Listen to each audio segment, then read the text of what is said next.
Vande Mataram students, हम लोग देखने वाले हैं चैप्टर नंबर 3 बचपन का वह दिन, दैट डे ऑफ चाइल्डहुड। सबसे पहले देखेंगे पाठ का परिचय। प्रस्तुत पाठ में बचपन की घटना के माध्यम से बच्चों के प्रति बड़ों के स्नेह को बताया गया है। पाठ का उद्देश्य बड़ों के प्रति आदर तथा उनकी देखभाल की भावना का विकास करना है। पाठ का उद्देश्य। अब हम देखेंगे पाठ को। सुबह के 7 बजे थे। मैं घर की बालकनी में खड़ी अखबार पढ़ रही थी। अचानक मेरा ध्यान पार्क की ओर गया। एक छोटा लड़का अपने दादा दादी के साथ पार्क में सैर कर रहा था। उन्हें देखकर मुझे अपना बचपन याद आ गया। यानी ये जो कहानी के रचयिता है वो अपने तरीके से बोल रहे हो, वैसे ये कहानी शुरू होती है कि सुबह के 7 बजे थे और मैं अपने घर की बालकनी में यानी घर के छज्जे के ऊपर बैठी थी और अचानक मेरा ध्यान वहां छज्जे से दिखता पार्क यानी बगीचे की तरफ गया। वहां एक छोटा लड़का अपने दादा दादी के साथ पार्क में सैर कर रहा था यानी घूमने के लिए आया था। देखो यहाँ चित्र के अंदर दिखाई दे रहा है ना। तो ये देखकर क्या हो गया, उनको अपना बचपन याद आ गया। उसी समय मेरी उम्र कोई 10 वर्ष की रही होगी। अम्मा अप्पा घर के सारे काम करते थे। दादा दादी की खूब सेवा करते थे। मैं सोचती थी कि दादा दादी कोई काम क्यों नहीं करते। मैं अम्मा अप्पा के साथ खेलना चाहती थी पर मैं नहीं खेल पाती थी। यानी ये जो लड़की है वो अपनी कहानी बताती है कि मैं जब 10 वर्ष की थी तब की ये बात है कि मेरे मम्मी पापा क्या करते थे, हमेशा दादा दादी की सेवा करते थे और घर के काम करते थे। मैं उनके साथ खेलना चाहती थी पर उनको मेरे साथ खेलने का वक्त ही नहीं मिलता था। एक दिन दादी की ऊंची आवाज सुनकर मुझे लगा कि वे मेरी अम्मा को डांट रही है। मुझे बहुत बुरा लगा। एक दिन क्या होता है कि दादी की आवाज सुनाई दी और ऊंची आवाज थी तो उसे ऐसा लगा कि मेरी दादी मेरी अम्मा को डांट रही है। यहाँ नीचे चैप्टर का इंग्लिश वर्जन दिया है। अब अगर आप चाहो तो इसको पढ़ सकते हो। उसी दिन जब मैं स्कूल से घर पहुंची तो मैं पूरी तरह पसीने से भीगी हुई थी। दादी मेरे लिए शरबत लेकर आई और प्यार से बोली, लो बेटा, आराम से बैठकर यह शरबत पी लो। एक दिन क्या होता है, जिस दिन उसने दादी की आवाज सुनी थी कि दादी अम्मा को डांट रही है, उसी दिन वो जब घर पहुंची स्कूल से थकी हुई पसीने से भीगी हुई, तब दादी उसके लिए शरबत लेके आई और उसको पीने के लिए दिया। बाद में उन्होंने मेरे लिए खाना परोसा। खाना खाते हुए मैंने उनसे पूछा, दादी माँ, अम्मा कहाँ है? आप आराम क्यों नहीं कर रही है? दादी माँ ने बताया कि अम्मा को बुखार है और वो सो रही है। यानी आज उस लड़की को खाना भी अम्मा ना दादी ने दिया, उसको शरबत भी दादी ने दिया। तो वो लड़की प्रश्न पूछती है कि आज मम्मा क्यों नहीं दिखाई दे रही है और आज आप क्यों आराम नहीं कर रही और काम क्यों कर रही है? तब दादी उसे बताती है कि आज तुम्हारी अम्मा को क्या है, बुखार हो गया है और वो सो रही है। देखो चित्र के अंदर ये लड़की को सारी चीजें उसकी दादी दे रही है। शाम की चाय व रात का खाना भी उसी दिन दादी ने ही बनाया। उन्होंने मुझसे कोई सहायता नहीं ली।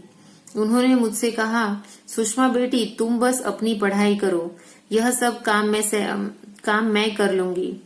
दादी माँ की यह बात मुझे बहुत अच्छी लगी। रात में मैं अम्मा को अपने मन की सारी बात बता दी।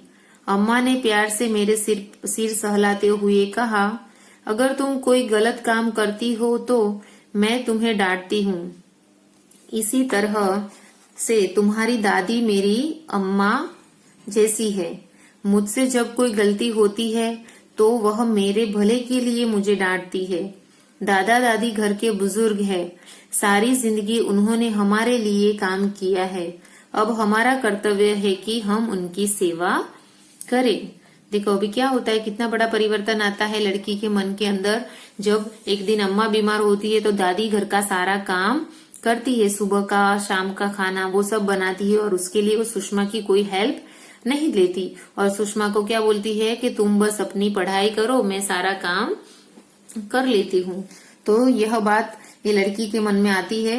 वो पूरा दिन ये दादी को काम करते हुए देखती है, तो वो अपने मम्मी से ये बात शेयर करने के लिए जाती है कि आज उसके मन में कैसा विचार आया। तब उसकी अम्मा उसको समझाती है कि जब तुम कोई गलत काम करती हो तो मैं तुम्हें डांटती हूँ, वैसे ही जब मैं कोई गलत काम करती हूँ तो दादी मुझे डांटती है। दादी मेरे लिए अम्मा जैसी है और उस घर के बुजुर्गों ने पूरी जिंदगी काम किया है, हमें पढ़ाया लिखाया, बड़ा किया, संभाला है, तो अभी हमारा कर्तव्य है कि हम उनकी सेवा करें। इस तरह से उसकी मम्मी लड़की को समझाती है। अम्मा की बातें सुनकर मुझे अपनी सोच पर बहुत पछतावा हुआ। मैं सीधा दादी के कमरे में गई। दादी के पैरों में दर्द हो रहा था, वे कराह रही थी। मैं दादी के पास गई और बड़े प्यार से उनके पैरों की तेल से मालिश की। यानी अम्मा की बात सुनकर उसे तुरंत क्या लगा, बहुत बुरा लगा, उसको बहुत पछतावा हुआ, यानी अफसोस होने लगा कि मैंने अपनी दादी के बारे में कैसा सोचा। और तुरंत ही वो क्या करती है, अपनी दादी के कमरे में चली जाती है। तो दादी क्या कर रही थी, उनके पैरों में दर्द हो रहा था क्योंकि बहुत सालों से उन्होंने काम करना बंद कर दिया था और बहुत समय के बाद काम किया, इसलिए उनके हाथ पैरों में क्या हो रहा था, दर्द हो रहा था। अभी उनकी उम्र भी बढ़ चुकी थी तो इतना काम कर पाई नहीं थी, इसीलिए उनके पैरों में दर्द हो रहा था। कराह यानी दर्द होने का जो अनुभव होता है, तब हमारे मुंह से जो निकलती है, आवाज निकलती है, उसे कहते हैं कराहना। तो लड़की ने क्या किया, दादी की कराहट की आवाज सुनकर उसने तेल से दादी के पैरों के ऊपर मालिश कर दी। मेरी मालिश से उन्हें बहुत आराम मिला। उन्होंने प्यार से मुझे गले लगा लिया। मैं भी खुशी से दादी से लिपट गई और मेरी आंखों में खुशी के आंसू आ गए। उसी दिन से मैंने भी हर रोज सुबह दादा दादी के साथ पार्क में सैर के लिए जाने लगी। यानी लड़की के क्या, उनके मालिश करने से दादी के पैर को आराम मिला और दादी ने उसे प्यार से गले लगा लिया और उनके आंखों में और ये लड़की की आंखों में क्या हो गया, खुशी के आंसू आ गए।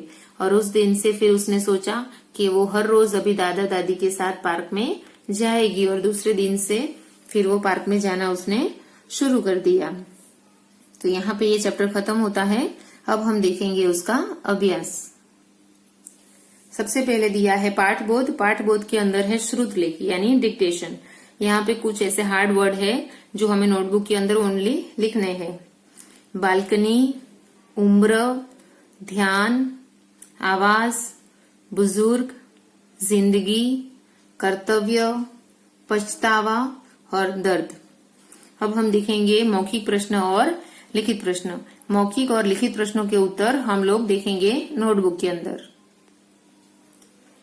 प्रश्न नंबर क है मौखिक के अंदर, छोटा लड़का पार्क में क्या कर रहा था? तो उत्तर आएगा, छोटा लड़का पार्क में अपने दादा दादी के साथ पार्क में सैर कर रहा था। प्रश्न नंबर ख, सुषमा अखबार पढ़ते पढ़ते क्या सोच रही थी? तो उत्तर आएगा, सुषमा अखबार पढ़ते पढ़ते अपने बचपन के बारे में सोच रही थी। प्रश्न नंबर ग, दादी माँ की कौन सी बात सुषमा को बहुत अच्छी लगी? तो उत्तर आएगा, सुषमा बेटी तुम बस अपनी पढ़ाई करो, यह सब काम मैं कर लूंगी। दादी माँ की यह बात सुषमा को बहुत अच्छी लगी। अब हम देखेंगे लिखित प्रश्न। सुषमा को अपनी सोच पर पछतावा क्यों हुआ? तो उत्तर आएगा, सुषमा को अपनी सोच पर पछतावा हुआ क्योंकि अम्मा ने उसे बताया कि दादा दादी बुजुर्ग हैं, वे हमारे भले के लिए हमें डांटते हैं। प्रश्न नंबर ख देखेंगे जिसका उत्तर बहुत लंबा है। माँ ने सुषमा को क्या समझाया? माँ ने सुषमा को समझाया, अगर तुम कोई गलत काम करती हो तो मैं तुम्हें डांटती हूँ। इसी तरह से तुम्हारी दादी मेरी अम्मा जैसी है। मुझसे जब कोई गलती होती है तो वह मेरे भले के लिए मुझे डांटती है। दादा दादी घर के बुजुर्ग है, सारी जिंदगी उन्होंने हमारे लिए काम किया है, अब हमारा कर्तव्य है कि हम उनकी सेवा करें। ये पूरा वर्ड टू वर्ड अगर एग्जाम के अंदर आप नहीं लिखोगे और अपने हिसाब से अपने वर्ड के अंदर भी ये आंसर लिखोगे तो चलेगा। प्रश्न नंबर ग, सुषमा दादी के कमरे में क्यों गई? तो उत्तर आएगा, सुषमा अपनी सोच पर पछतावा होने पर दादी के कमरे में गई। घ, दादी के कमरे में सुषमा ने क्या देखा? तो उत्तर आएगा, सुषमा ने दादी के कमरे में देखा कि उनके पैरों में दर्द हो रहा था, वे कराह रही थी। ड, दादी को घुटनों के दर्द से आराम कैसे मिला? तो उत्तर आएगा, दादी को घुटनों के दर्द से आराम सुषमा द्वारा तेल की मालिश करने से मिला। क्या आएगा उत्तर? तेल की मालिश करने से आराम मिला। प्रश्न 4, हम बुजुर्गों की सेवा कैसे कर सकते हैं? तो उत्तर आएगा, हम बुजुर्गों की सेवा उनकी सही देखभाल करके, सम्मान देकर व प्यार जताकर कर सकते हैं। कैसे कर सकते हैं? उनकी देखभाल करके, उनका सम्मान करके और उनको प्यार जताकर कर सकते हैं। हमने प्रश्न नंबर 1 और 2 नोटबुक के अंदर देख लिया। अभी हम देखेंगे प्रश्न 3 से टेक्स्ट बुक के अंदर। वाक्य पढ़कर हाँ या नहीं में उत्तर लिखो। क, दादी माँ ने कहा, सुषमा बेटी तुम बस अपनी पढ़ाई करो। ऐसा दादी माँ कहती है। हाँ या नहीं वाक्य अगर राइट है तो हाँ करना है और गलत है तो नहीं करना है। तो वाक्य सही है? यस सही है। तो हम यहाँ पे लिखेंगे हाँ। माँ ने कहा, दादा दादी घर के बुजुर्ग है। ऐसा कहती है माँ? हाँ कहती है। तो यहाँ पे लिखेंगे हाँ। सुषमा ने कहा, अब हमारा कर्तव्य है कि हम उनकी सेवा करें। सुषमा ऐसा कहती है कि माँ उसे ऐसा कहती है? माँ कहती है, सुषमा नहीं कहती। तो ये वाक्य क्या है? गलत है। तो यहाँ पे लिखेंगे नहीं। दादी ने कहा, सारी जिंदगी उन्होंने हमारे लिए काम किया है। ये वाक्य दादी कहती है कि माँ कहती है? यस माँ कहती है, दादी नहीं कहती। तो ये वाक्य क्या है? गलत है। तो यहाँ पे लिखेंगे नहीं। अब हम देखेंगे हमारे चैप्टर का ग्रामर सेक्शन, भाषा की बात। उसके अंदर प्रश्न नंबर 1 है, उदाहरण पढ़ो और अन्य शब्द लिखो। यानी यहाँ र के रूप दिए हैं, र के रूप के 2 वर्ड यहाँ पे, 2 शब्द यहाँ पे लिखे हैं। हमें 2 और शब्द उसके लिखने हैं। तो र का पहले वाला रूप का वर्ड है वर्ष। तो वर्ष के जैसा दूसरा वर्ड हमें बनाना है। तो बनेगा धर्म और सर्प। फिर र का दूसरा रूप का वर्ड है उम्र। तो उम्र का वर्ड बनेगा क्रम और वज्र। प्रश्न नंबर 2, रेखांकित शब्द के स्थान पर समानार्थी शब्द लिखकर वाक्य पुनः लिखो। यानी यहाँ पे वर्ड लिखे हैं, जो सेंटेंस लिखे हैं, जो वाक्य लिखे हैं, वो वाक्य में कुछ शब्द के नीचे अंडरलाइन की है। तो अंडरलाइन वाला शब्द वो शब्द का दूसरा समानार्थी शब्द ढूंढकर हमें यहाँ पे दोबारा ये सेंटेंस लिखना है। सबसे पहले लिखा है, मैं अखबार पढ़ रही हूँ। तो अखबार के नीचे लाइन है। तो अखबार का समानार्थी शब्द क्या बनेगा? समाचार पत्र। तो वाक्य बनेगा, मैं समाचार पत्र पढ़ रही हूँ। वैसे ही हमें दूसरे से खुद से करना है। ख, उन्होंने मेरे लिए खाना परोसा। तो ये वाक्य के अंदर खाना शब्द के नीचे लाइन की है। तो खाना का दूसरा वर्ड क्या बनेगा समानार्थी? भोजन। तो वाक्य लिखेंगे, उन्होंने मेरे लिए भोजन परोसा। ग, उन्होंने मुझसे कोई सहायता नहीं ली। अंडरलाइन है सहायता के नीचे। तो सहायता का समानार्थी शब्द बनेगा मदद। तो वाक्य लिखेंगे, उन्होंने मुझसे कोई मदद नहीं ली। घ, तुम्हारी दादी मेरी अम्मा जैसी है। अम्मा के नीचे अंडरलाइन है। तो अम्मा का समानार्थी शब्द बनेगा माता या फिर माँ। तो उसका वाक्य कैसे बनेगा? तुम्हारी दादी मेरी माता जैसी है। ओके, अभी देखेंगे प्रश्न नंबर 3। हिंदी अर्थ से मिलाओ, यानी अंग्रेजी शब्द लिखे हैं, वो अंग्रेजी शब्द का मैचिंग हमें उसके सही हिंदी शब्द से करना है। अंग्रेजी शब्द है केयर, तो केयर का अर्थ बनेगा सेवा, तो केयर को मिलाएंगे सेवा से। फिर दूसरा वर्ड है ड्यूटी, ड्यूटी का हिंदी अर्थ होता है कर्तव्य, तो ऐसे मिलान करेंगे। फिर है न्यूज़पेपर, न्यूज़पेपर का अर्थ होता है अखबार, तो यहां से इसको ऐसे मिलान करेंगे। मसाज, मसाज का समानार्थी, मसाज का अर्थ होता है मालिश, तो यहां उसको मैच करेंगे।